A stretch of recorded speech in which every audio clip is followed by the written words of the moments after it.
of our beloved Guru Maharaj, Maharanyam Shri Shri Muralidhara Swamiji, and by the causeless mercy of Shri Madhuri Sakhi Sameta Premika Vrata Thakurji, on weekends we are exploring topics related to intelligent living, and the topics inspired by our beloved master. And yesterday and today we are actually dwelling upon a simple question: if the divine life is escapism. And yesterday we dwelt upon what escapism could actually mean. And today we will see a little bit about what is this divine life, and how it is escapism or how it cannot be escapism, etc. Yesterday we spent quite a bit about what escaping is all about, and based on the feedback received from many of you, escapism is something which is happening in our lives. When we do it consciously, at least, we are clear that I am doing it on a temporary basis. If escapism is done unconsciously, if it is done, if I can use the word absently, that's what leads us to this troubling habits of binge watching or some addiction or stuff which we regret later. And so when we want a break, when we want a little distraction, if we do it deliberately, that I'm doing it as a distraction to calm myself, etc., I get into the distraction or escape with a very clear time limit. I say I'm going to be distracted, maybe I'll watch something for 10 minutes because I want to solve a problem. I just don't want to numb the pain all the time. So I have a very clear, important task in hand. Whether it becomes urgent or not does not matter. The important task is, I am troubled by something in me. It is creating a little discomfort or a dis-ease or a disorderliness in my mind. And so when I actually have this state, I need to solve this problem. I have to put things in order. I have to first see it. If I start acting on a problem without actually being aware of it,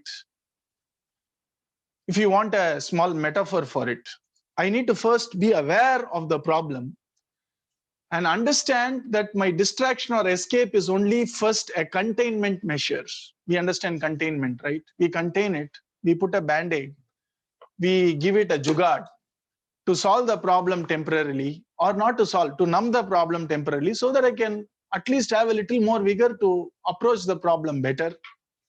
Ideally, escapes avoid us from looking at the problem properly, but at least the first step we can have is conscious escape now. Then we can look at how we can avoid escape and start observing or being aware. When we don't see the problem clearly, yet we solve it. Do you see the danger here? Let me give an example. I enter into my house and my furniture is in disorder. And the moment I enter into my house and I close my door, suddenly I find that the lights go out, which means I am in the dark. It's middle of the night. So I am blinded. And when I am blinded, I try to walk to my bedroom or whichever room I want to rest. And then I find that a chair is there in the path and I'm stumbling. Now I don't see how the room is arranged properly. And now I'm stumbling. And without me seeing clearly which furniture is where, I start rearranging everything in that absolute state of darkness. What do you think would be a result? When I am in a house, it's absolutely dark. I know there is a problem because I feel a small sharp pain in my toes because I stumbled in a chair. So I understand that there is a problem of disorderliness of furniture inside. And immediately I keep the chair there, I throw the chair there, I try to, wherever I stumble, I want to push it away. And suppose the light comes back. Where do you think the current state of the room would be? If you ask me, I would think it is there in a greater disorderliness because I didn't even see properly. And I'm already trying to solve a problem without seeing things properly, without seeing which furniture does not belong where, without seeing if a furniture A is out of place or furniture B is out of place. I just start, wherever I stumble, I want to just set it right. Means even furnitures which possibly would have been in place would have been dislodged from its orderliness. And I'm only possibly going to enhance disorderliness. If at all, by all these random measures, it becomes orderly, it is not because of intent, it is merely pure chance or luck, you see. Likewise, psychologists use this example of furniture, not the example of darkness. The furniture, we say we all have our own furniture inside. We have our own furniture. We have our own chairs, tables in our mind. We call it a mental furniture, which we carry along wherever we go. And when we actually have such mental furniture inside, which eats up our space inside, and when I need to reorder or organize such a furniture, the best way for me is to wait for the light to come, isn't it? Stay where I am. Find a chair to sit down for a little while. Find a way to strike a match. Find a way to light a torch. Find a way to get some light, even if it's a dim light. To that extent, I'm not going to add to the disorderliness. To that extent of a small circle of light around me, like a small candle, to that extent, I can start putting things in order. I don't need to have a blinding light around me. All I need is a small little light, a small circle of light for me to start putting things in order. That is how, when we try to escape what happens within, and we tend to numb it, or even worse, try to solve it, we end up possibly making the problem even more grievous, even more disorderly. And that's the problem in not understanding the problem properly and trying to solve a problem without getting the full grasp of what the problem is. And good news can be that when the power went off, maybe the furniture were all in the proper place. Maybe I thought I was in a place where I was not supposed to be. Maybe there is no need for any reordering anything at all inside. That's possible. That we will find out only when we observe. And that light, which is the metaphor for us in that example, for us to see which furniture is where, so that I know where I stand, literally, in the dark room, and where things stand with respect to me, literally, will happen only when I have the light. I have to strike a match.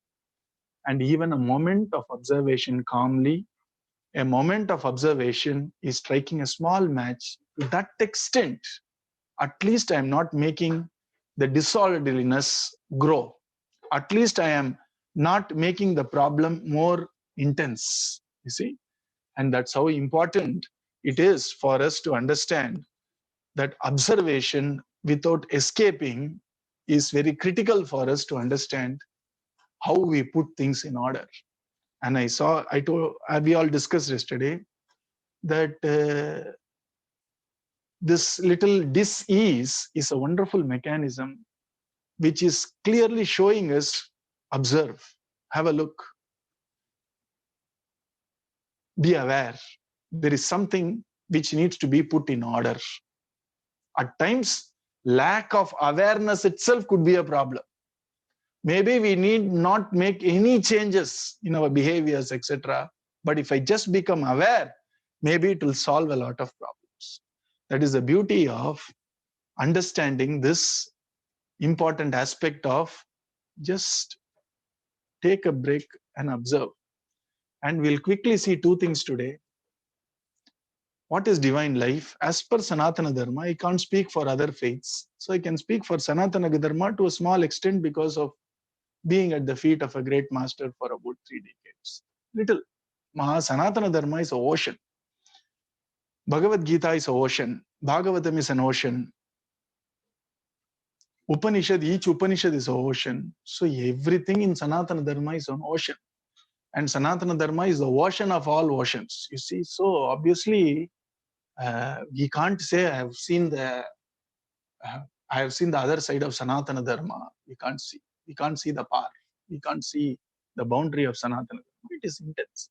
Whatever little we understood, which we can all agree upon, we'll talk to show what divine living really means as per Sanatana Dharma.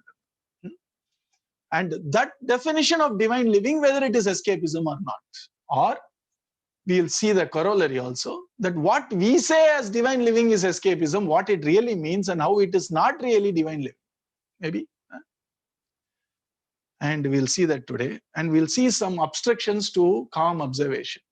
What all obstructs me to observe things properly when I am not in that state of ease? Because when I am in the state of ease, the mind is not distracted. The mind needs no escape because it is in a state which it thinks is a preferred state, isn't it? So it doesn't need any distraction.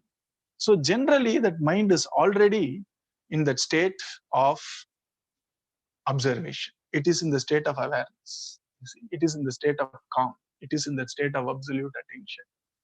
And many times we will see that that state of attention ushers in well-being and joy immediately. It is inseparable, that attention and that joy. You see, we'll see that also. Before we go there, we'll quickly see what we saw yesterday as a human potential. And I'm sure you remember this. The red shaded portion below is we call it as sad for no reason, a very layman term, but generally it is a very dangerous state of the mind where it's called chronic depression, etc., which may need physical chemical intervention, to sort of set things right. You need a psychiatrist's intervention, which is a very, very sad state of affairs, obviously, and which means we need to take some help to get out of it. Nothing is non-solvable. But then this takes a lot more effort, is what I'm trying to show. And then we have what is called as sad for a wrong reason, which means somebody else's success, somebody else's positive things which happen to them, which we label as positive. Somebody else gets a spotlight. Somebody else gets the things which we think are very positive. Makes me sad because of absolute comparison. So that's what we call sad for the wrong reason. Wrong, again, judgmental, but to make it all layman terms. Sad for the right reason is things like something which I value a lot, I lose. Or it is in a state of not optimal health, etc. Or things which I don't want is added to me, or things which I want is taken away from me. You see, both leads to sadness for the right reason. And our Shastras show these two states. What we prefer, what we value, if it is taken away from me, is also sadness. What I am averse to is added to me is also called sadness, right? There are two types of sadness. And this is called reward, recognition, etc. when we actually get what we want.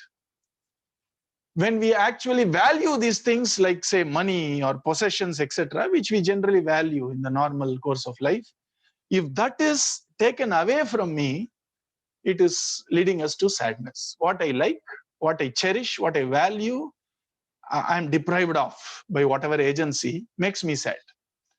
And that in English is called penalty. Penalty means you give up something which you like. Penalty means you are deprived of something which you value. And typical penalty or fines, we already saw that in some of the lectures there. When you do something and you need to be punished, they have the first level is a penalty, which means what you cherish is taken off from you. Generally, in the worldly sense, penalty is a little lighter sadness compared to the second one called punishment, which means I give you something which you don't prefer. Could be things like a physical exercise or imprisonment and stuff like that. Pain is added on. Here the extent of joy is reduced, or the extent of security I hold is reduced. Generally, looking at the world, we find that penalty seems to be a lighter punishment than the punishment, you see. So generally, when it is a light offense, they say, okay, pay a penalty and go. And we say, fine. And we give some money and leave. That's why it's called a fine. It's a weekend interpretation. Okay. And when something is added to us, a pain is given to us, which we don't prefer, it's called punishment. Generally, why we tend to look at punishment more severe than penalty? Both should be almost equal. No?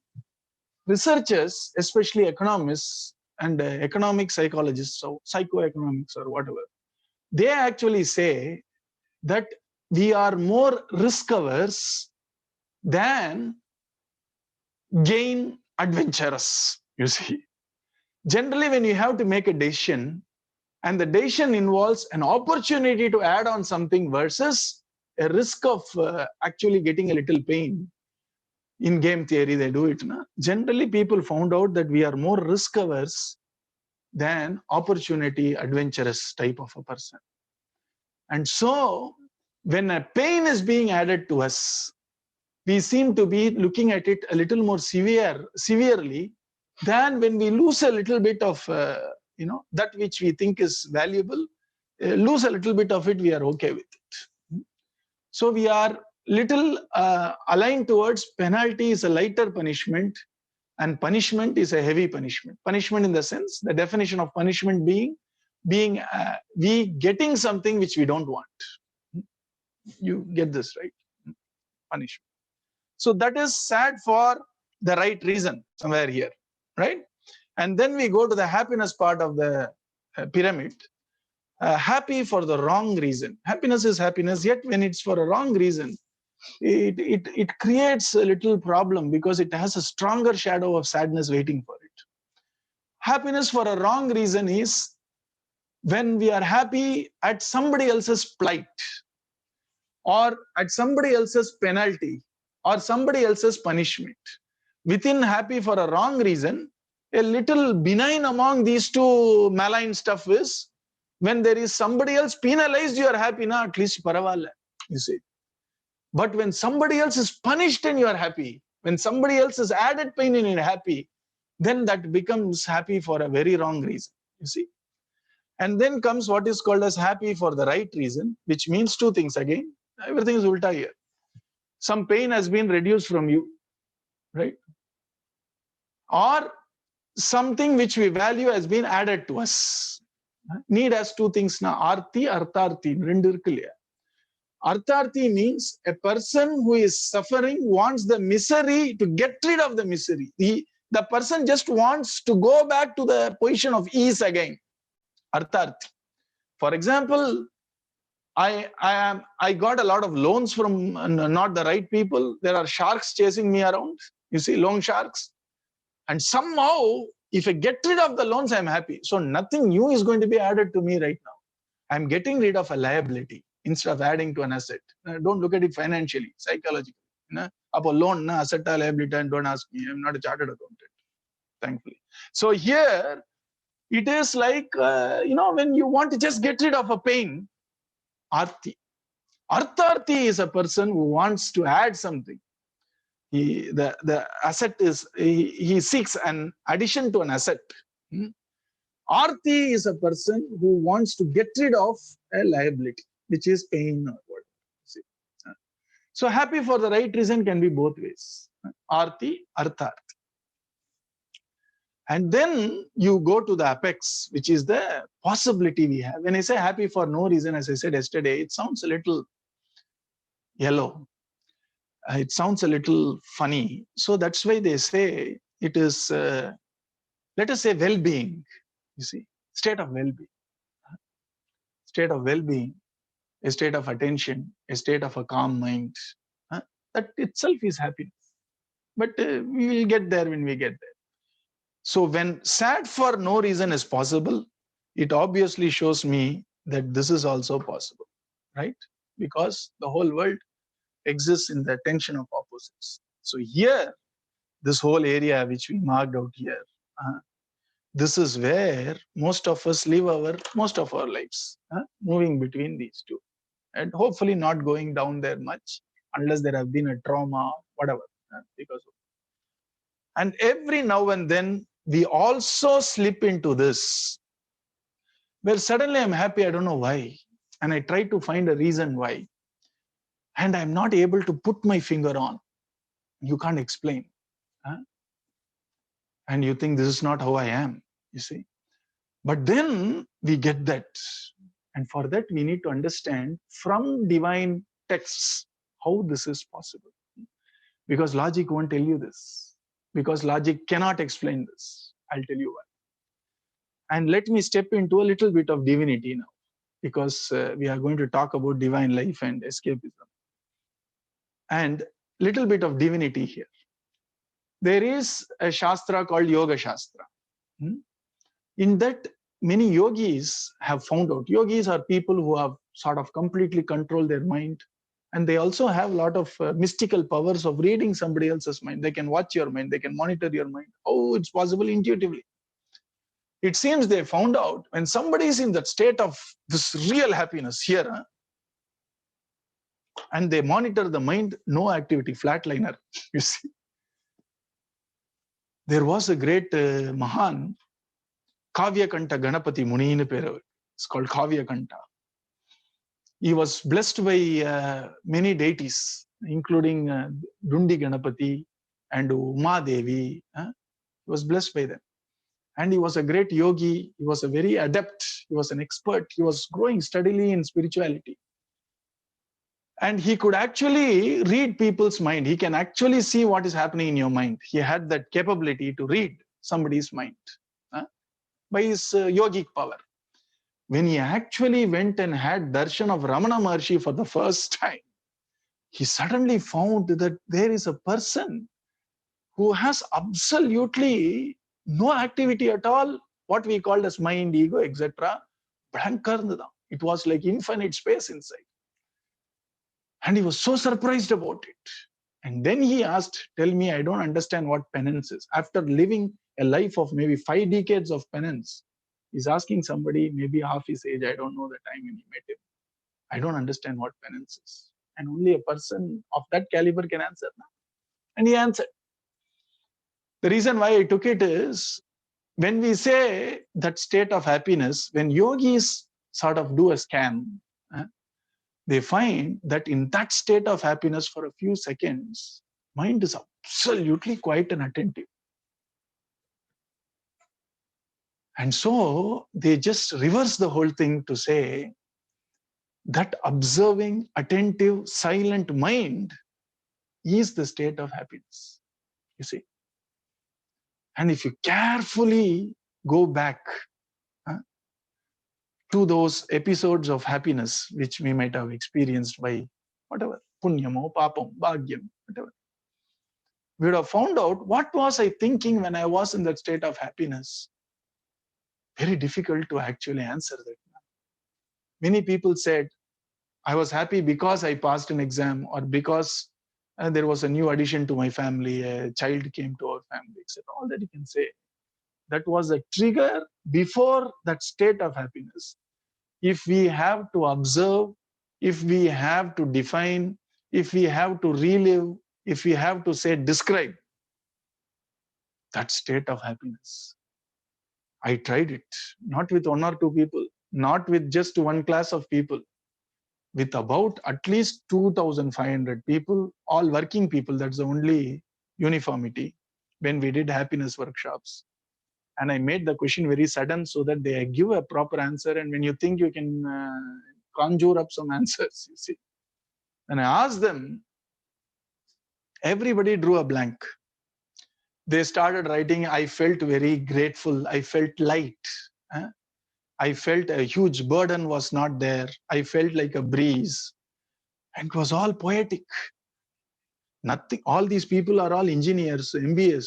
They're supposed to bring measurement, data, fact. And later there is no fact, you see. And then somebody said, oh my God, maybe I imagined it. I said, why are you going there now? You see. Why are you going there that I imagined my happiness? You were happy.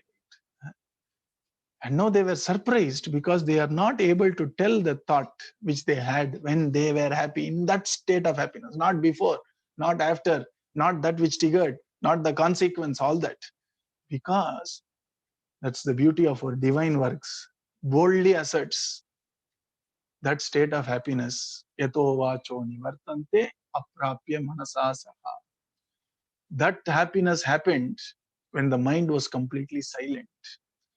And mind can only remember its noises. Mind cannot remember its silence, you see. And so the mind became silent when I asked the mind, tell me, what was the thought which was there when you were in that state of happiness? And the mind had to keep silent because thoughts were not in the room called happiness. Only if you are in this room or in the Zoom, you can actually recollect what I said. Suppose there were 2-3 people who didn't attend this session, for example, and somebody asked, tell me what happened yesterday in divine living. Can they answer? They have to keep quiet or tell, I don't know. Reason being, I wasn't there. If I am not there, how can I explain it? If I am not there, how can I define it? And so observation, now do you know where it is being taken in our divine texts? That is the grandest purpose of human existence. Not a technique. It is why we are here for. The quietening of the mind. And Srimad Bhagavatam, which is also a divine text, makes it very practical. He says, there is a wonderful text called Bhikshu Gita. In that he goes on to say the grandest purpose of any endeavor, divine or secular or social or professional, sarve manonigraha lakshananta paro yogo manasas samadhi. The greatest yoga, the greatest divine life, the greatest yoga, the greatest endeavor, the greatest sadhana, or the greatest path is the path which leads us towards observation, attention, and silencing of the mind. Any other stuff is all escaping. You see, I can't silence this, I can't observe it, I am distracting it, I am giving it a pacifier. That is not intelligence. It's only temporary containment. After that, I have to solve a problem, you see. And that's where H&R is. That is the position. And since people who are from Western upbringing cannot bring in spirituality and religion in the top triangle, have to name it something. You call it self-transcendence, actualization beyond, or you call it happy for no reason, or effortless living. They are struggling because any other word which intrudes inside would be labeled as, oh, religion, spirituality. No, it is not science. Where can science exist when we are talking about a space where the mind dare not enter? Tell me, how can physics enter that realm? That's the realm of metaphysics, you see. And that is the reason why that state of non-escapism, really, the radical path where I don't want to escape, which means I don't even want one thought to make me look away and escape, is the highest path called Jnana Vicharam. That's divine life. You see, it is the exact opposite of escapism. You understand what I'm saying? And one way to actually not escape all that and face it and see through the end of it. The end of it is always silence. End of it is silence. End of any struggle, finally, is absolute silence. Order. And the good news is that is exactly what everybody is seeking. We silence it by numbing, right? How do you silence somebody? By escaping. Numb it a little bit. But then it comes back. We tend to silence it by giving it a hard knock. We can even hit it. Na? When a horse is not behaving properly, hit it. Suppose you do it. I hope nobody does it. But it is suddenly for a few seconds it is like in a lull, but it comes back and starts neighing even more strongly after that. So any blows we give to the mind, or any numbing we do, why are we doing it? Because deep inside, intuitively, I know the end of a problem is in silence. If the end of the problem is in silence, instead of approaching it directly, I try to do that silence by numbing or by so-called temporarily calming it, or by trying to stifle it, or trying to somehow shut it out. But then it does not work, because all that without me directly trying to silence my mind is all escape or temporary fixes. Because my endeavor as a human being, when I see it in the divine way, how do I silence the mind? Because somewhere hiding under the veil of the mind is my true self. And what is the point in me understanding everything in this universe without understanding the one who is trying to understand it? You see? And we are escaping our self-knowledge by trying to cram all other knowledge is the divine view. Divine view does not stop us from learning about the universe, world around us, etc. But it says, at least along with that, are you learning about yourself? Because the one who sees and concludes, etc., you pay so much attention to things outside. How can we pay so much attention to things outside if we can't even pay attention to things inside of me? Just like how I am trying to escape something within me, that same escape will happen outside also. Na? And once we understand external escapes, we can also understand internal escapes better. My favorite question I ask, especially with children or young adults who have taken AP physics, whatever AP stands for, physics. I take this and say, why does this pen fall down? Right? They have some very nice, intelligent answers. And one of the psychologists' answer is, it's falling down because I released it, which is more taking responsibility of an action rather than blaming it on something else. Why did the pen fall? Because of gravity. Hey, you are blaming. Okay, I released it. You see. Because generally we don't take ownership. Na? Whenever we do something positive, we take full ownership. Naan jeichuden. You see, I won this competition. Have I ever heard anybody saying that in passive voice? The cup has been won by me. Nobody ever says that. I won the cup, because we have this very clear. We don't pay attention to even the language. But here carefully, at least in Tamil, I don't know about English, we say, fail panitama enna. That they failed me in my school. Mullu kuttiduthu. Abdiya. A thorn pricked me. Really? The thorn was waiting for you, hiding in the bushes. Let Ram come out. While I came out, zuppuna. Yes, mission accomplished. I stepped on a thorn, you see. But I say, a thorn pricked me. Bottle odaji pochi. You see. Children do that very beautifully. I mean, from the age group of 5 to 50, generally. So, why? Because we see these two very differently, and we want to make sense of these two very differently, because I want to escape. I want to always say something else. You see. And that's how. So when somebody drops this, psychologically, a good way to understand why did the pen drop. If you want to be a leader, if you want to take responsibility, a master, you answer, I dropped it. That's why it fell down. But that's not the point here. Suppose a child asks a mother that when I throw the ball up in the air, why does it fall down? You see. The mother says, don't you know? What are they teaching nowadays in your school? Gravity. What did the mother explain to the child? Nothing. You know what the right answer is? I don't know, right? I don't know why things fall down. But if I really pay attention to that, I will come to that state. I don't know. Wow. Huh?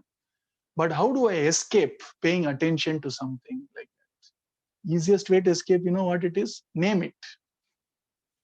It's over. Why does a ball fall down? Answer. Gravity. 10 out of 10. AP physics passed. But then what have you answered? Nothing. What is gravity? When you throw a ball, it falls down. It's called gravity. All circular reference only now. Why does a ball fall down? Gravity. What is gravity? Two objects attract each other. It's called gravity. What have we explained? Nothing. The way in which we escape, I think, the external observation or attention is the moment I give a name, I stop observing. The name does the job for me. When I look at a tree, it's a tree. Finish. After that, I don't look through anything. Our Swamiji says that's our power of normal observation and awareness. If you're not careful. And the examples he has given, I already referred that to you. It's a book called, he has collected a lot of essays. In that, he has openly wrote about things which are not typically religious, but it is very spiritual and divine. Manadudan or Iniya Sallabam or something like that, it is there. And a small little tete-a-tete with my mind, or a small little rendezvous with my mind. You see, I'm just trying to, a small little chat with my mind. And that's the collection of those essays. That fantastic insights. Where he says, when we look up in the sky, because we want to go to the office, how much do we pay attention to the sky? To an extent that as long as it's not cloudy, I don't have to take my umbrella. My observation stops there. I don't care after that. When I go to a beach, all I want is sit there, eat some ice cream, spend some nice time chit-chatting. I look at the beach, get a little breeze, come back. Do we see beyond? Do we take that little effort, or not even effort? Do we at least seek to be curious to understand what lies beyond?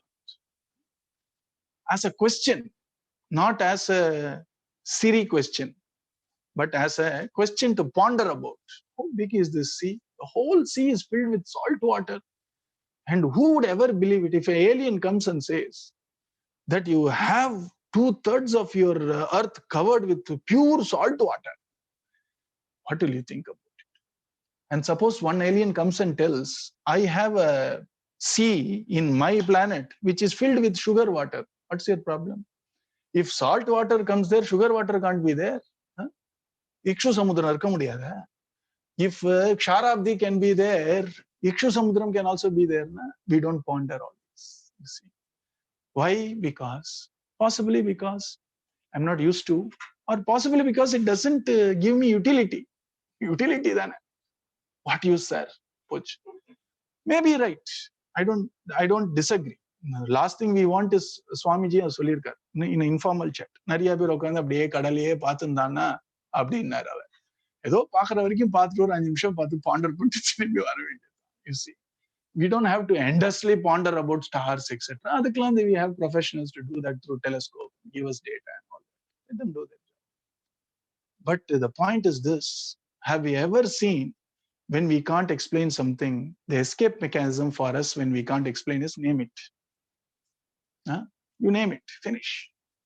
After I get a name, I don't even, most of the times, inquire further. I don't ponder about it further. I don't think about it further. I don't observe it further. The first 3 are okay, 4th is dangerous. The moment I stop observing, I stop learning. And now I have escaped my learning by actually giving it a name. Right? That's what happens within us also. The easiest escape for us, the escape from observation, is also labeling, which we call naming. The moment you label, it's done, over.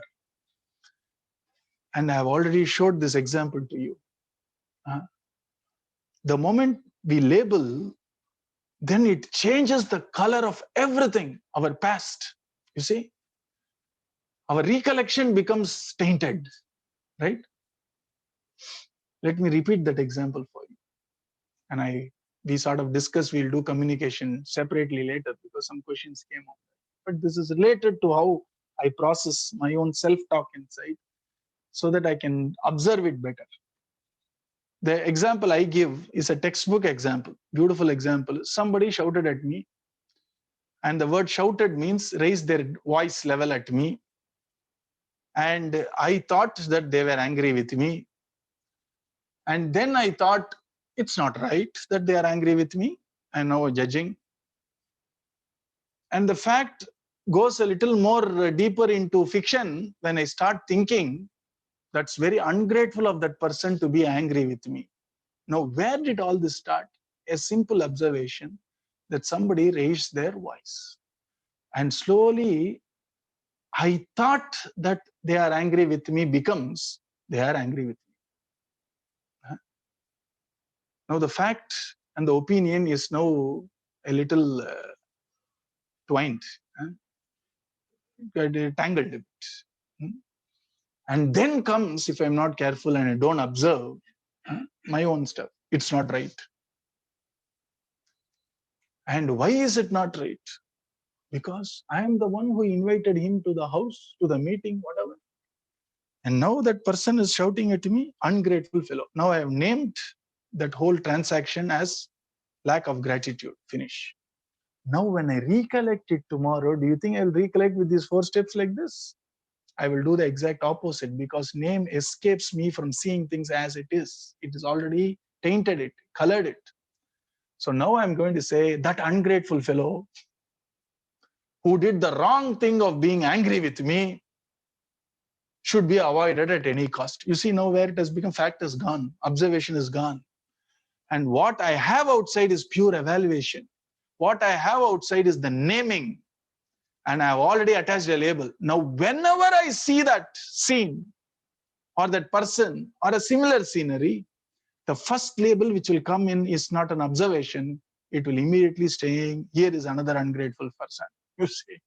And then we get deeper in. Why? Because we didn't observe. And mind finds solace, believe it or not. I find it difficult to believe, but I think about it and I'm sort of agreeing to it, unless I have some data point. We want to cling to suffering. We want to cling to our wounds. And I don't know how it is so paradoxical that our wounds, our hurt, our suffering seems to give us some comfort because it's easy. You see the difference between easy and what is good for me or what is the well-being for me versus the easy. Believe it or not, mind seems to choose the easy over what is shreyas, what is the path towards well-being. Very right or wrong. The easy is the choices we have now. Easy means that which is tasty, I eat it. But is it good for me? I know it is not. But then it's easy for me to eat it now, rather than saying no to it. That which is convenient, the mind seems to pick, even if it hurts it more. Even if it is taking us in a path which is going to be a state of discomfort for us more.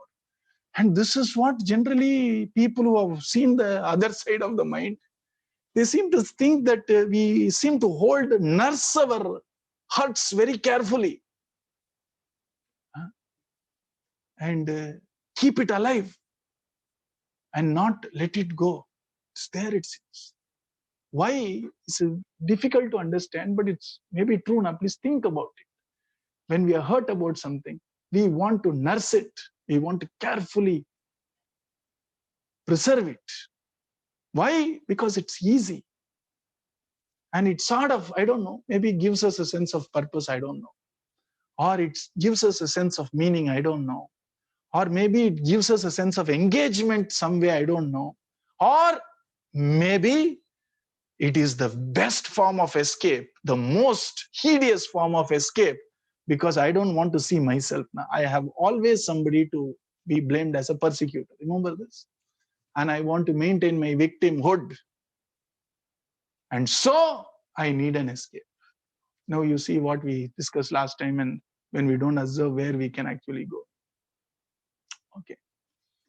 So when we observe, we discover all this interesting stuff, it seems. Our Swamiji wrote in that article, which I've shared with both of the groups, that when we stop doing and just observing, the thoughts will give us a lot of information. You think other novels are very gripping. Our own inner novel is pakka gripping.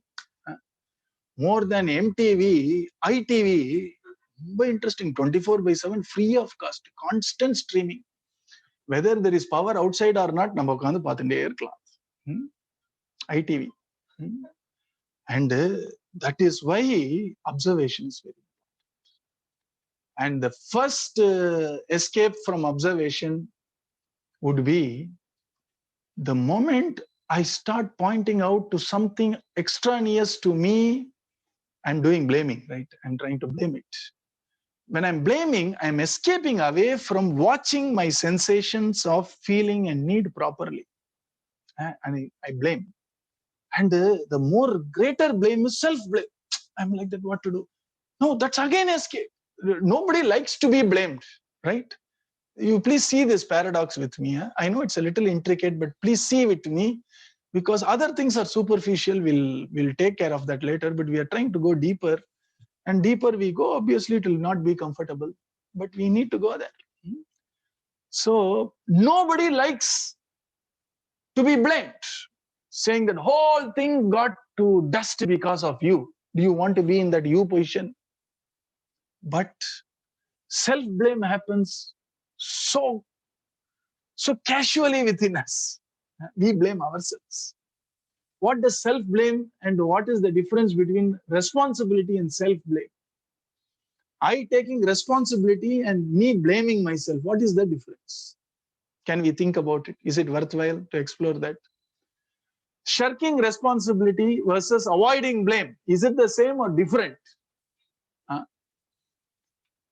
Obviously, it has to be different, because taking responsibility, we have been drilled in, is supposed to be a human nature. And blaming, obviously, we have been heard. That we heard many times that blaming is not something very positive. So we intuitively know there has to be a difference. What is the difference? Taking responsibility versus self-blame. The difference is the impersonalization and understanding. Taking responsibility always happens for an act or a behavior or an incident or a consequence of an incident. Blaming is almost always me as a person. Blaming is judging. Blaming is self-labeling, self-judging, self-evaluating. Taking responsibility is looking at something which did not go the way it needed to, and it means that these are the actions I made, these are the words I spoke, these are the choices I made, and those choices were not right, which I understand now. At that point of time when I made the choices, obviously I won't make a willfully wrong choice now. At that point of time, either I didn't think through or I had only a limited data. So at any point of time, we never make a wrong choice. Do you understand what I'm saying? Only hindsight is always 20/20. Where I look back and say, I made a very wrong choice. No, you made the right choice then. Now you are a little more wiser. Now you can think deeper into what you have done earlier. Now either your observational capacity or attention power has increased. So you're able to see things clearly. And so now you understand the alternatives. And now when we look back, you understand that I made the right choice then. Given an opportunity, I will make a right choice now, which would be different from what I made earlier. Right? Because I have seen through stuff better, etc. Self-blame is typically judgmental, saying I am not good for anything. This is not my cup of tea. It always happened to me. I am such a negative person, etc. Versus, I actually used a very sharp words against a person yesterday, and that was uncalled for. I shall not use it in future. You see, responsibility. And because there is a dent in relationship, I shall take responsibility to bridge it. Remember the 1:5 spouse A, spouse B ratio rule. So I will take the actual responsibility and I shall make things right to the best. And I have done it. I will face the consequence. And I will make the better consequence in future by taking actions now. He's taking responsibility. Blaming is an escape. Don't think they are humble people. There is a difference between humility and negativity. You see, humility is not self-negation.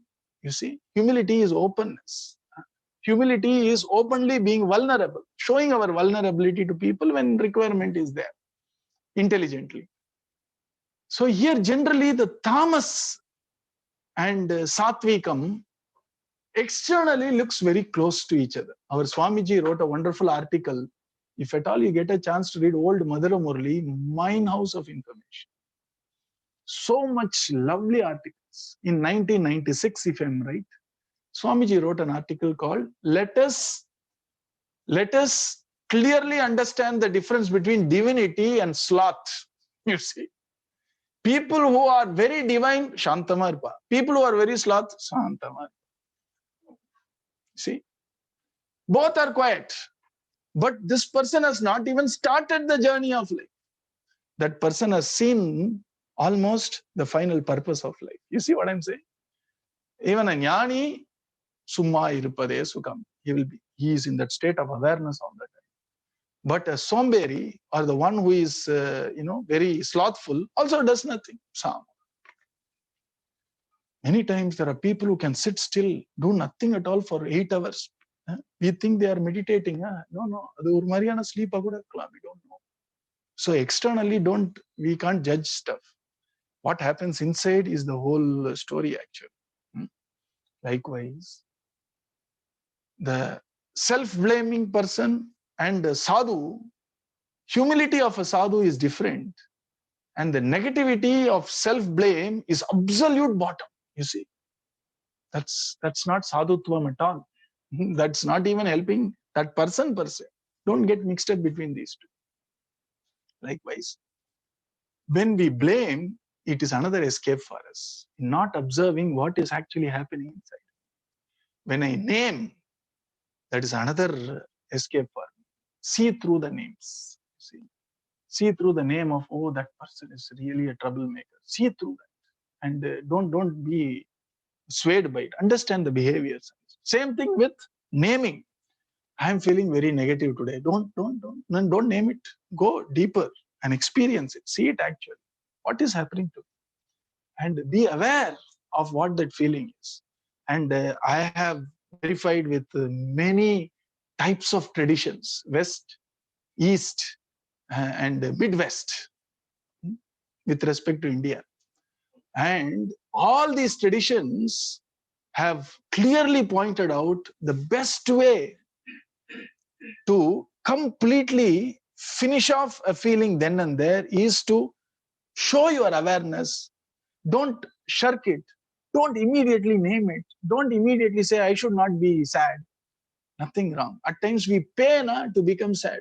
The tragedy and all the operas. Oh, no. And many of these, they are lovely pieces of art. I'm not trying to make fun of it. But the fact that people cry or not, most of the operas, the most famous of operas are all the ones which can evoke pathos, the sense of karunya rasam, maharasam. When it comes to such arts, why? We pay. So why I'm telling you this is there is a big psychology involved in that. You see, where we are detached and then we are undergoing a vicarious feeling seems to be, adallam keep it aside. Just take only the essentials. The essentials is that I don't have to shirk sadness because I've undergone that in a very safe environment. You see, of somebody else's song or a drama or a movie makes me sad and I'm absolutely happy with it, right? You don't go to a movie and say, my goodness, I never knew it was a tragedy. We know very well. We go there, we cry, but think deeply. While you are crying, are you miserable? You are sad, obviously. We are human, we are sad. Tears are rolling, tears of sadness only. But ஒரு மாதிரி ஆனந்தமா தானே இருக்கு. That's difficult to understand that. But you have been through. I know you have been.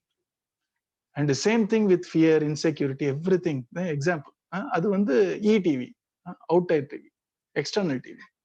Same thing, I can draw that courage from that to live this feeling is what I'm trying to bring you to. They are different, no doubt about it. But I'm just trying to say, how do I get the strength to say, maybe I should just observe and be in that feeling. Let me actually observe that feeling properly. Which means if I ask you when you are sad, what happens in the body, I should observe. And what my thoughts are, I should observe. And as you keep observing, something happens. That is the power of observation. And if you escape, then we have lost an opportunity. Adu aragora. You see, then we have left it halfway. We need to continue from there. And that is the beauty of observation. We may not need to go up to the height of observation, but at least we can light a lamp and see around a little bit. In a first step for that observation, we already covered 2 weeks back.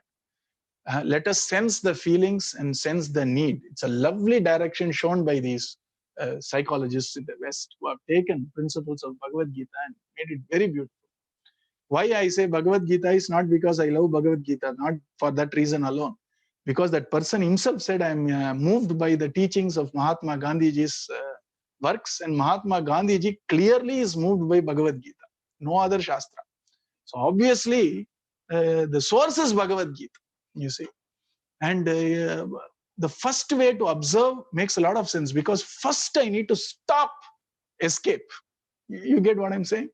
At least let me stop that escape, so that whether I observe deeply, whether I observe intensely, let it come later. I am observing is a good step now. Avoiding escape.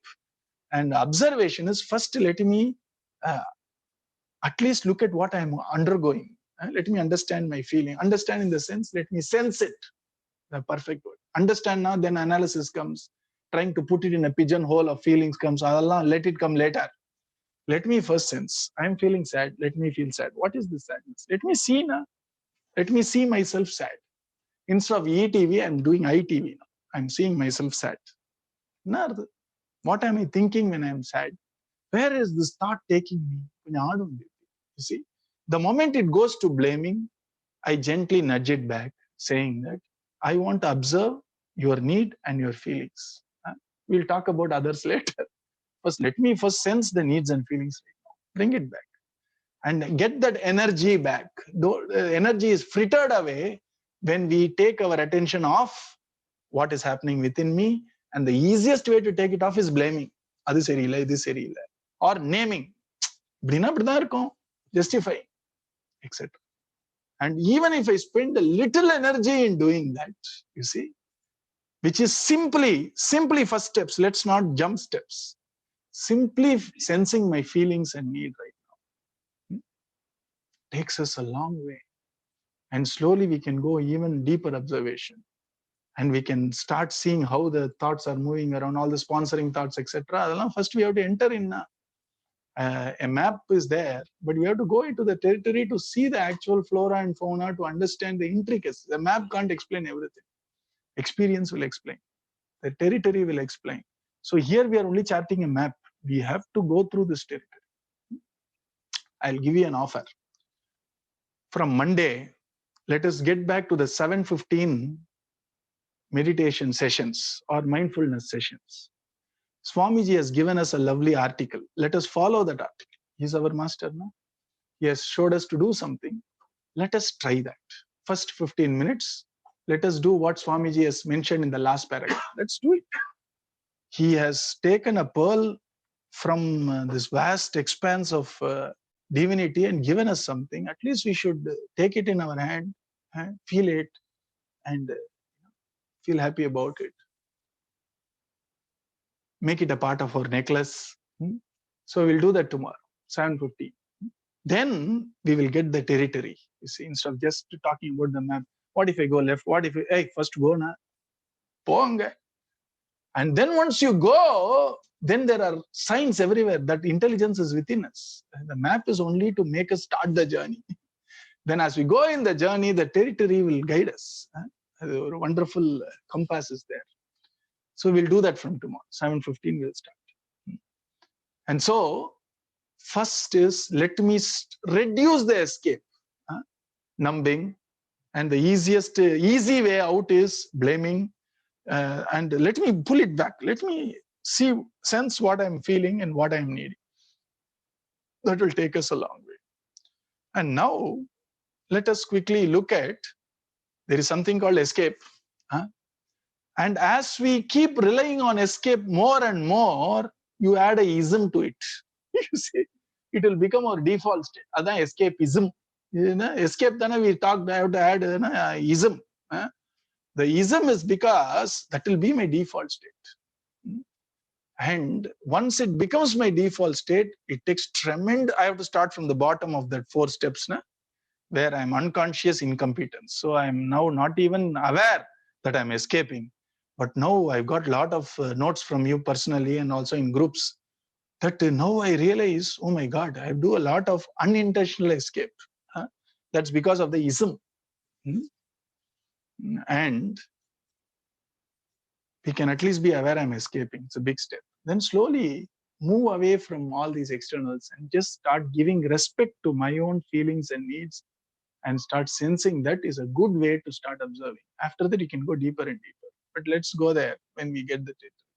And the best way to escape, as I said, is naming. When you name something, I'm feeling sad. No, wait. That's only a name, it's only a label. Suppose I get a bottle and it has a label, Modaram stores. But for example, Modaram stores. Will Modaram stores quench my thirst? No. It's a label. It's called Modaram stores. Modaram water, Ganga Jal. Ganga Jal. Does it quench my thirst? I have to open and drink. Likewise, just giving a name, I'm feeling sad, won't quench the thirst there. It has to go beyond the name and say, yes, it's called sadness. Let me see what it is. And the best exercise we did for youngsters in Chennai was boredom. You see, especially with the youth, I'm bored. You sit down and tell me, what is this boredom? Observe it. And guess what? You know what boredom is? Boredom is not aloneness. It is not, I have nothing to do. When we sleep, we have nothing to do. Yet we are not bored. I got very bored in my sleep. Nobody says that. Why? Sleep is a special case of a darkness silence, which is not really what we are talking about. If I can aspire for that silence with light in my mind, how can you be bored? Because any escape is an escape from boredom now. So when I'm bored, instead of just, I'm bored, okay, let me see what boredom is. Instead of that, immediately I have to switch on and try to distract myself from the boredom. And one of these Indian authors who wrote a concise Gita in about 10 chapters or so, I read that when I was in college. Incredibly, he gave an example. Boredom is like a pit, P-I-T. The more I try to fill it, deeper it becomes. And I love that metaphor. You see, there is this yawning chasm called boredom. I try to fill it. What with the entertainment, all these things, you see, with all these, I'm bored, so let me do something. I'm filling a boredom pit. The more I fill it, paradoxically, deeper it becomes, you see. And I felt, yeah, it's true. And then you can spend a little time bored. Let me sit and be bored. What is there? Let me at least see it once for all.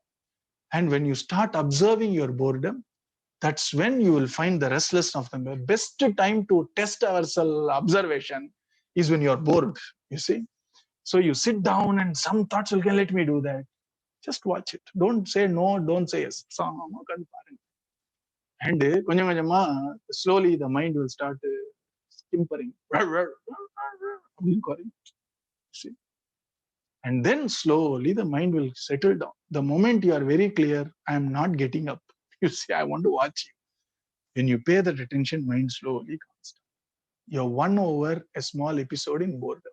You see. And you watch it not out of boredom. Watch it for entertainment. Don't, for filling the pit of boredom, don't watch.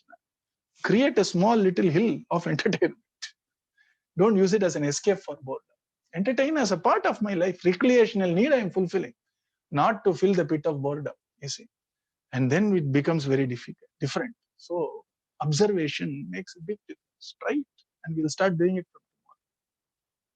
And this is what some of the experts of defining escapism say, that it's an inability to face facts or avoid awareness of things which are very much causing aversion to us, etc. So I don't want to even look at it.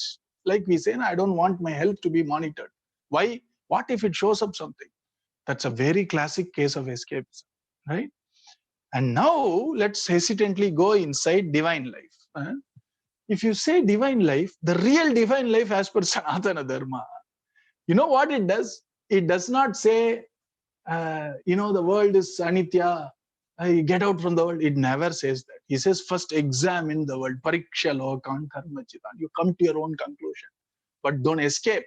Don't escape the examination. Observe the world. See what people are doing. See what they have attained. See what they have lost. See what you have attained. See what you have lost. Come to your own conclusion. If you feel a thirst, come. If not, continue till you feel the thirst. You see, in the path shown by Hari, there is no Hari at all. Adhan Bhagavad Gita. Adhan Upanishads. No Haris.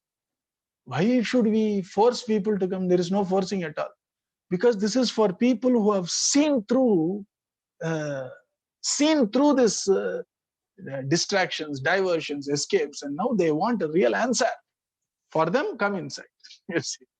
So first step is not listening to Upanishad and all that. Upanishad itself says, Pariksha Lokan. Examine the world. Karma Chita. Examine work. Examine your intention of work. What do you want from work? Is this intention the right intention? You ask yourself. And if it is not the right intention, why do you think it's not right intention? Tell me. Answer that first. Then you come in. You see. What do you seek? Are you clear about it? So that is the first step in any divine life. And then once we do this little bit of searching around, examination, we get what is called as a thirst. In the jignasala, it's all thirst. Pibasa. Pibasa na thirst. The asa vandale thirst. So thirst for a higher end. I want to understand better. I want to experience something better. I want answers. And not from outside. I want it from my own experience. For that you guide me. The walking I have to do. Map somebody can give if you are interested, depending on what you see. It's called Tattva Vichar. Do Vichar. Vichar na, use your intellect properly. Mimamsa means Vicharam. Using Yukti, logic, and not using random logic, which will not take us anywhere. Use a logical system which takes you in the right direction. So the whole Shastras or scriptures or divine life, as we call it, is a map to channelize our energy of logic, of questioning, of understanding, so that you don't fritter it away. That's what is education also now. Not just cramming, not telling us what to think, but helping us in the right idea of how do I think properly, so that I discover it for myself. For that, obviously, I have to read a book to tell us a theory of knowledge or something to say, this is how people have thought. This is the way you need to think. And what to think, you figure it out yourself. That's how a responsible Shastra should say, any education. That's the education we call as divine living. Divine living is not escape. Divine living is higher education. Higher education because it's inner education. It's inner education because I have the thirst to understand what is here more. And so it is giving me a map. Mimamsanale, yukti yuktamana, or when you use logic, when you use mental processes of trying to cognize stuff, etc., it is telling us how to channelize our thought process, our questioning process, our inquiry process, so that you can arrive at a possible conclusion. Because if you allow the intellect to inquire without a guide, it will stop in a crossroads called I don't know. It can't go further because intellect has to rely upon its past. Intellect has to rely upon what is the knowledge which it has gained in the past. And obviously that knowledge is not going to fulfill my thirst right now, because if it had, it would have already fulfilled my thirst. So I need something apart from my past knowledge. Yet I can't give up my intellect. And so comes scripture, which gives us a map of how do I use these wonderful logical processes to inquire in the right direction, along with enhancing our energy and attention. You see, it's very simple. Normal 1 plus 1 is 2 needs no energy, attention. But if you go higher and higher and higher mathematics, you need that energy and attention to even understand from step 1 to step 2, how am I going? You see, I need the background knowledge. I need to understand its symbols. I need to understand all the greats who have already given all my axioms and theorems, etc. Only then I can work on higher mathematics, you see. And for that, I should have this practice of focusing my energy and attention into something when I have that time. So this is not mere intellectualization. It demands tremendous energy. So it demands a lifestyle. It demands tremendous attention. So it demands a lifestyle. If you want, come. And it will take you beyond the glass ceiling of mediocrity. You see, that's what its promise. And if you can't, no problem. We will wait for you. The no age limit, no number of janma limit. Bahunam janmanam. Come slowly. But if you want to come, come. This is what it is. And it is, we have escaped so many years. Now, if you don't want any more escapes, I want to see as it is. I'm curious, divinely curious. I'm thirsty. Come, I'll show you. You see, that's what's called Tattva Vichara. And to a great extent, to whatever little I know, Sanatana Dharma excels in Tattva Vichara. Every little fable, every little metaphorical story, every little historical story, every little prehistorical story, episode, anecdote, everything, Tattvam will be there. Without Tattvam, there is not even one story in Sanatana Dharma. And you know how Mahatmas know whether this story is made up or actually, that which happened or that which is genuine? They do a check. Generally, you substitute. When you say A plus B is 5 and A is 3, B is 2, you can substitute and check it. How do you substitute for a story and understand whether it is genuine or not? Tattva Vichar. We know the principles, universal principles in play. So when somebody tells me a story or a procedure, Mahatmas know how to substitute all these to check whether it is genuine or not. Only Rishis can do it, Mahatmas can do it. And they have a procedure. They can explain if you are ready. It is like the Maxwell's equations. You have to be ready for it. There is a lot of preparation to even understand all this Greek and Latin, which people have modeled for some very abstract stuff. Like that, that's very divine. And if you take Gita, everybody says, Sarva Dharman Pradya, leave everything and come to me. That's the last sloka. This is not the first sloka. Na? To get there, which is absolute state of no escape, of no easy roads out, 18 chapters you have to undergo. Na? It starts by saying that your mind is your friend. Your mind is your enemy. Remember that. You see, mind is your friend and enemy. What does it show? It says you have to uplift yourself up. Take responsibility for your life. Gita. Uddharet Atmanam. You have to Atmana Atmanam. With your own mind, you uplift yourself. Avasadayet. You don't look for anything else. First, uplift yourself. And if you know how to uplift yourself, Atmaiva Atmano Bandhuhu, Atmaiva Ripuhu Atmanaha. It is the essence of the last paragraph of the article which I have sent. You see, that is divine life. Not shirking responsibility. That's not what it is. And when Gita ends with Sarva Dharman Parityajana, give up Sarva Dharmana, what does it mean? Can you go to a pauper and say, give up all your property? Yes, nothing to give up. What can you give up? Sarva Dharman Parityaja means first you have to go in some dharma. Na? Only then you can leave that dharma. Dharma me illana enatha vidu mudiyum nammalaala. So here, that is a state where you truly realize you are just one iota away from that vast ocean of consciousness, which we call Bhagavan. And now you have to let go that all my past to go and abide in him. Aduthaan the last step. See, that is Jnana Margam padi solren. And that is not escapism. How can you call that escapism? You see? And so that is the real opposite of escapism, where our Shastras are saying you are responsible for your action. Nobody else will do surrogate actions for you. You have to reap what you sowed and be ready to do that. And if you want a better future, I will tell you. I will tell you a way out for you. And if you want a very different and a deeply non-escaping and a deeply attentive state of mind, etc., which you call happiness, which is what we are all seeking, there are some 4 or 5 paths shown. What I discussed till now is the path of wisdom. Then there is also a path of devotion. And also there is a path of practice, abhyasa yoga, practice, meditation, all that stuff. See? And then there is an initial step of work. How do I look at work? How do I intelligently work? Which we discussed in the earlier days. See? So that's what is the path shown when you feel the benign discontent of what is. You see? And Arjuna wouldn't be asking all these questions to Bhagavan Sri Krishna unless he had the benign discontent. He clearly had a conflict and he didn't want to escape it. So first he tended to escape, saying, I am running away. But then he looked at Krishna and said, okay, I won't run away, but show me something. Na? My default easy path is to escape. And Bhagavan said, don't take the easy path. Take the right path which satisfies your need on the long run. Easy thing, leave and run.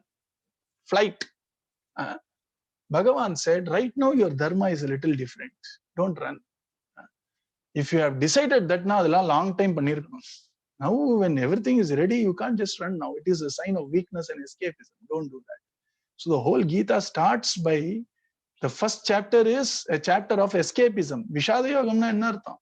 I can't fight, I'm dropping me. Please show me a path. So the whole non-escapism or unescaping of what Arjuna wanted to avoid is what Gita is all about. That is the beauty of divine. So divine life can be made into an escapism. As I showed you, there are 3 types of faiths here.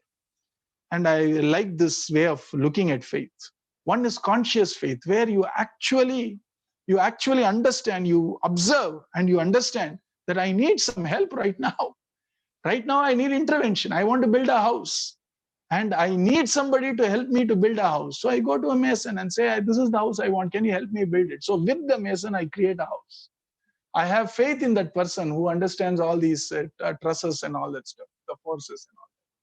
When I am feeling ill, I need a doctor's intervention, not escape it by self-medication. I tried, it didn't work. So I go to a doctor and say, tell me what I need to do to make sure I get back to my ease or the level of comfort or orderliness. And a doctor helps me. And I am consciously putting faith in a doctor's capability, you see. Likewise, when we go through a divine life really with the proper observation of understanding what is happening, my faith on Bhagavan will be a conscious faith. That is what is true divine life. My faith is not a mistaken faith or a faith because I have nothing else to hold on to. சொல்லுவார் இல்லையா, எனக்கு வேற யாரும் இல்லை, நீ தான் இருக்கேன்னு சொல்லக்கூடாது. You see, when you go to Bhagavan, because I have nobody else, you are there for me now. How will anybody think? ஏண்டா வேற வழி இல்லை நீங்க வந்தியா அப்படின்னு தோணிடும். When you are there, I need nobody else is a conscious faith. See? And so that's a conscious faith. Then there is something called emotional faith, I believe. What does emotional faith is? Right now in that state, I somehow like that divinity which is having this lovely form. So because I'm drawn towards it, I have faith in it. You see? Emotional faith. And then unthinking faith is, I don't know anything about it, but blindly I trust it. No, the beauty is, moonume faith. But if you put any of these faith in the right agency, whether it is conscious, emotional or unthinking, actually doesn't matter. Have you seen that? Suppose 5,300 years back, I was a small girl in a place near Delhi. I saw this lovely boy grazing cows, having a flute in his hand. I have no idea who is Krishna. And my attraction towards him was incredible. Still, I attained the same state, attained by all these Brahma Vicharis.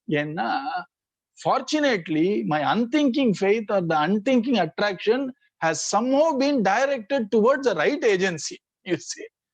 And as that attraction unthinkingly is towards him, if that agency with whom I have that attraction is a genuine agency, he will make me go up in conscious faith. He would make me understand his greatness. He would make me actually put the faith consciously. And that little girl later understood Akila Dehinam Antaratma Driknu Purinjirtavlik. Not by attending Vedantic classes. Because it was an unspeakable, unimaginable attraction towards this loveliness, which is unthinkable faith. When I show up in the midst of the night, when nobody is around in a dense jungle filled with wild animals, unthinkable faith then. Even if you say, since we are talking here very purely intellect, I'm using that as an example. But that unthinkable faith can, if we repose it in the right agency, if you're fortunate somehow, that agency won't allow you to just stay in that state. It will show you to a state of the conscious. Even emotional faith. Adan Chaturvida Bhajante Mam Sugurti.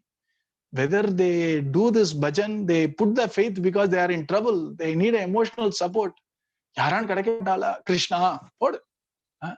Bhagavan says they are fortunate because I'm not going to let them like that. Because they put their faith in the right agency, I will mature them. Without that jnana, there is no release. That is 100% true. Any sampradaya you take, jnana has to be there. And how that jnana comes, it is blessed for some. For some it is earned. For some they gradually attain whatever it is. But the jnana will be blessed. Even a so-called Muda Bhakti, blind devotion to Bhagavan, Bhagavan will always ensure jnana happens. We all heard Namadeva's Charitram. Muda Bhakti dane. Bhagavan didn't say, ni Muda narnde enkitavan sollala. Bhagavan sent him to a guru. He made sure that that little child of his who has tremendous blind love tappu base solradhu Muda Bhakti na adha.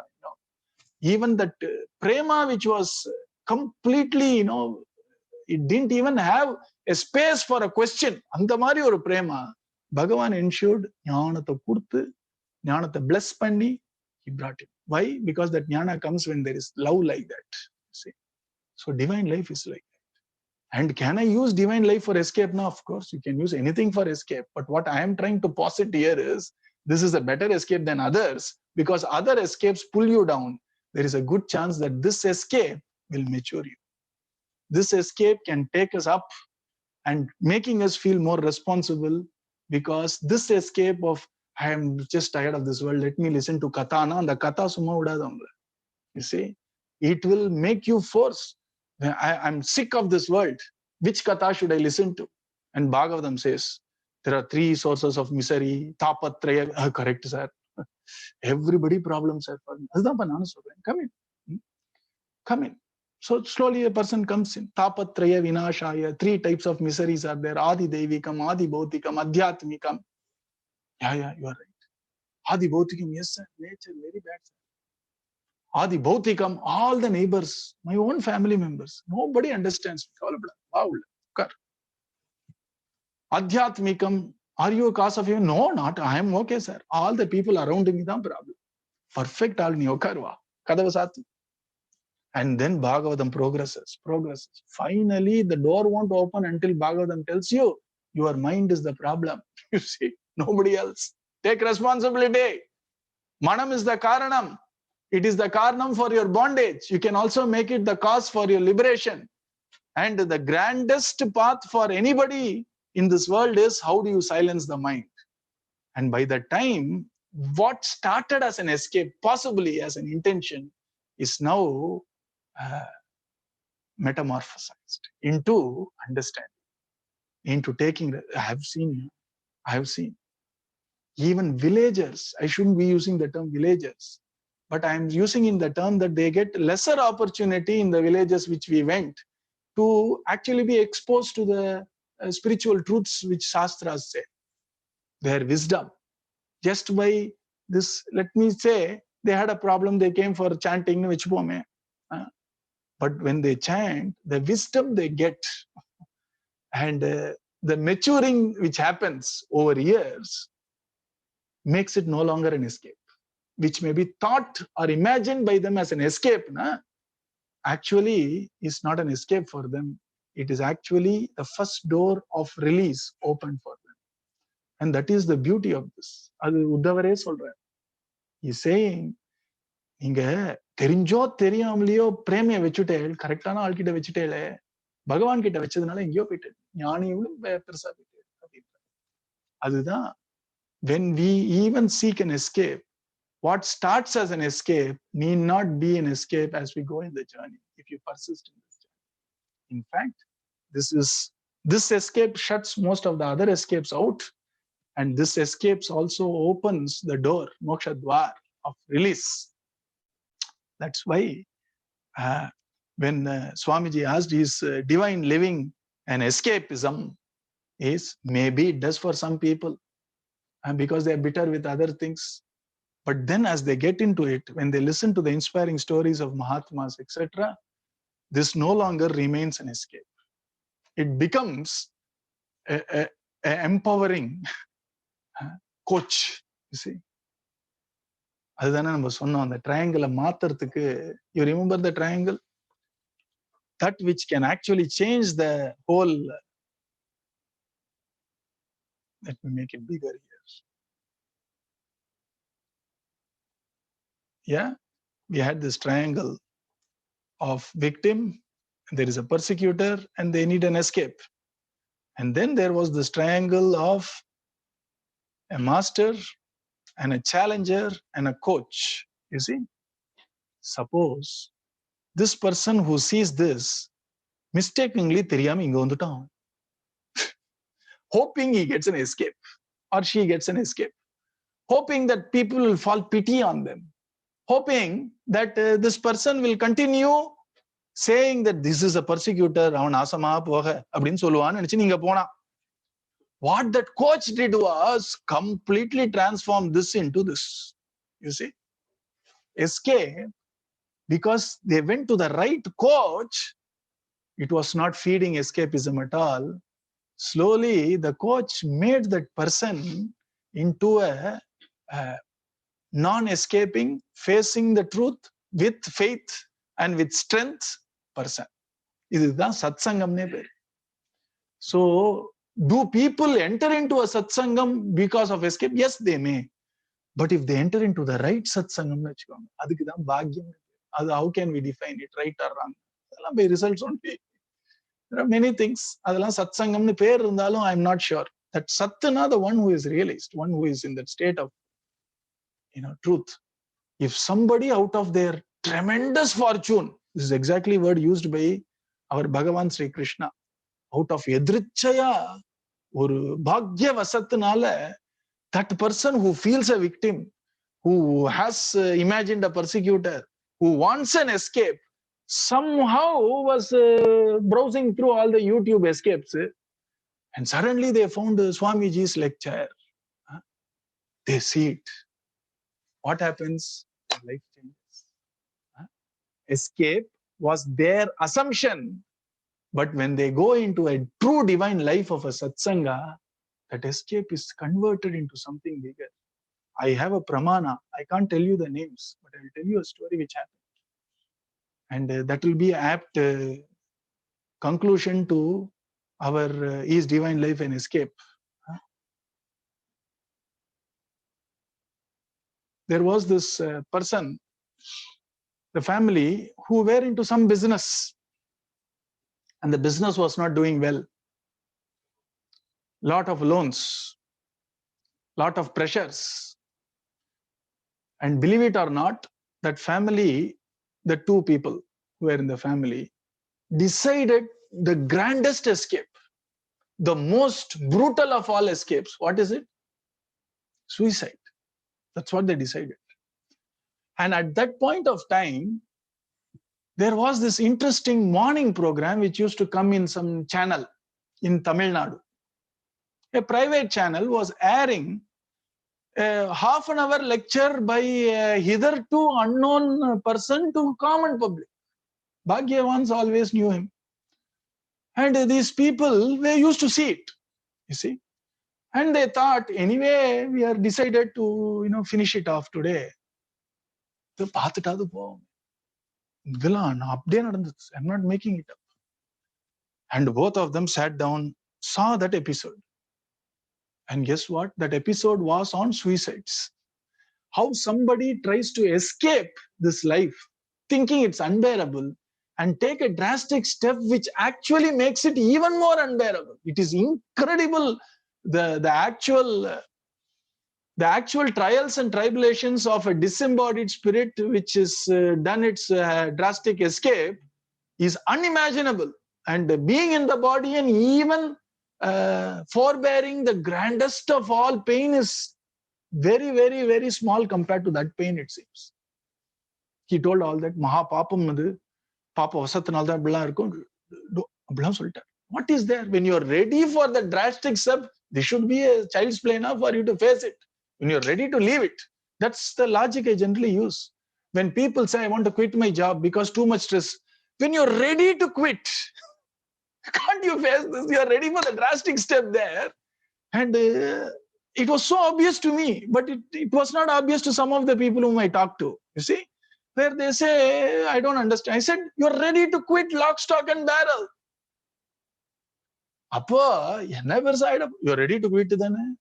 You're ready to live without a job now. You see, that's what they said when they quit, not to look for another job. I'm ready to stop working. When you're ready to stop working, how can a stress bother you when you're ready? Worst case scenario is okay for you. Worst case, you have to be fired or whatever. So be it. You see, the Madri, when our Swamiji said, what is there? Play, go, have faith. If you don't have faith in yourself, there is somebody else who is your real self, called Krishna. Have faith in him, chant, and take the first step.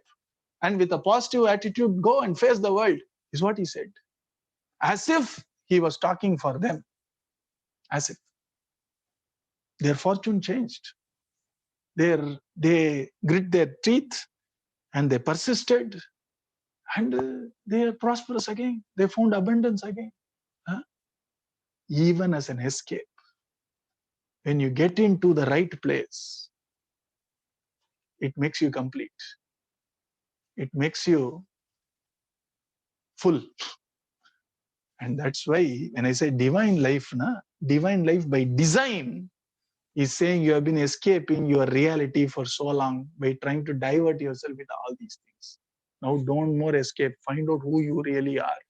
Find out what is your real relationship with something which is transcendental truth. Call it God, call it consciousness, call it Brahman, call it Bhagavan. But there is something, and find out your relationship with this world and that which is transcendental. You have been escaping it so long. Is how religion, our Sanatana Dharma, approaches life. You see? And so it says that's a big step. Don't jump. First, live a life with Dharma. Embrace values. Understand its worth. Do it with understanding. Sreyo hi jnanam abhyasa. Whatever we do, understand it. Do it. And don't keep on hankering for what will I get, what will I get. Do something more. Try to do it as a joyous seva. Seva buddhiyoda panidam pare. This slowly takes you there. And then it helps us to develop love. And we first, if you don't love ourselves, how can we love Bhagavan? So it first makes us to accept ourselves first. And then we start loving Bhagavan. We progress in bhakti, and bhakti will lead us to jnanam.